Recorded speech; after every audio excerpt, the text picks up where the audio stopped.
வணக்கம் நண்பர்களே, welcome to movie critic channel.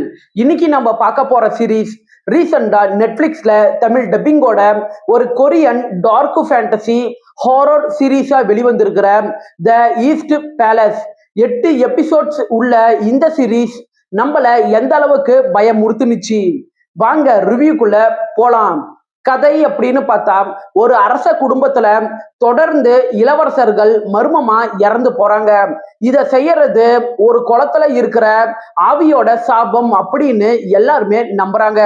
So அரசர் என்ன பண்றாருன்னா, அந்த மர்மத்தை கண்டுபிடிக்கணும் அப்படின்ட்டுன்னு ஆவிகளை அவங்களோட உலகத்திலேயே போய் வேட்டையாடக்கூடிய ஒரு வேட்டைக்காரரை தன்னோட அரண்மனைக்கு கூட்டிக்கிட்டு வராரு.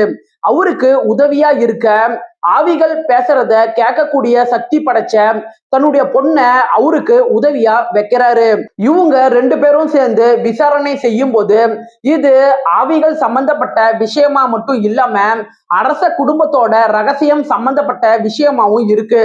இதுக்கப்புறம் அந்த சாபத்தை போக்குனாங்களா இல்லையா அப்படின்னு சொல்றதுதான் இந்த சீரீஸோட மீதி கதையே.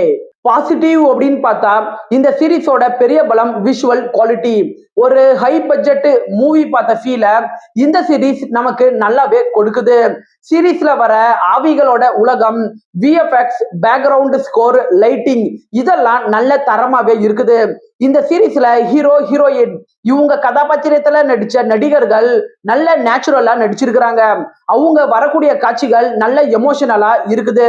இந்த சீரீஸ்ல வெறும் ஹாரர் மட்டும் இல்லாம அரச குடும்பத்துல இருக்கிற சதிகள் இதையெல்லாம் மிக்ஸ்அப் பண்ணி கொண்டுட்டு வந்தது இந்த சீரீஸுக்கு நல்ல தனித்தன்மையை கொடுக்குது.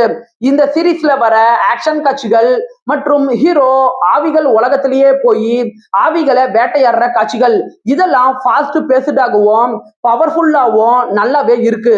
குறைகள் அப்படின்னு பாத்தீங்கன்னா, இந்த சீரீஸ் 6 மணி நேரம் 45 நிமிஷம் ரன் ஆகக்கூடிய பெரிய சீரீஸ். சோ பாக்குறதா இருந்தா பொறுமையா தான் நீங்க இருந்தாகணும். சீரீஸோட 2வது 3வது 4வது எபிசோடுக்குள்ள நீங்க வந்ததுக்கு அப்புறம் கதைக்களம் அடுத்த கட்டத்துக்கு வேகமா மூவ் ஆகாம பொறுமையா தான் மூவ் ஆகுது. இந்த சீரீஸ் ஒரு ஹாரர் சீரீஸாவே இருந்தாலும் இந்த சீரீஸ்ல அரசியல் சதிகள் சம்பந்தப்பட்ட காட்சிகளுக்கு அதிக ஸ்பேஸ் கொடுத்திருக்கிறாங்க. அதை கொஞ்சம் குறைச்சிட்டு ஹாரருக்கு இன்னுமே ஸ்பேஸ் கொஞ்சம் கொடுத்திருக்கலாம். ஓவராலா இந்த சீரீஸ் உங்க டைமுக்கு ஒர்த்தான ஒரு நல்ல சீரீஸ் தான். 10க்கு 6.8 ரேட்டிங் கொடுக்கலாம். விருப்பப்படுறவங்க பாருங்க. சீரீஸ்ல அடல்ட் கண்டென்ட் அப்படின்ட்டு எதுவுமே கிடையாது. இந்த சீரீஸ் தமிழ் டப்பிங்லயே இருக்கு. விருப்பப்படுறவங்க பாருங்க. இந்த வீடியோ உங்களுக்கு பிடிச்சதுன்னா மறக்காம லைக் பண்ணி சப்ஸ்கிரைப் பண்ணுங்க. வேற ஏதாவது படத்தோட ரிவ்யூ வேணும்னா அந்த படத்தோட பெயரை கமெண்ட்ல பதிவிடுங்க. நாம வேற ஒரு வீடியோல சந்திக்கலாம். அது வரைக்கும் நன்றி, வணக்கம்.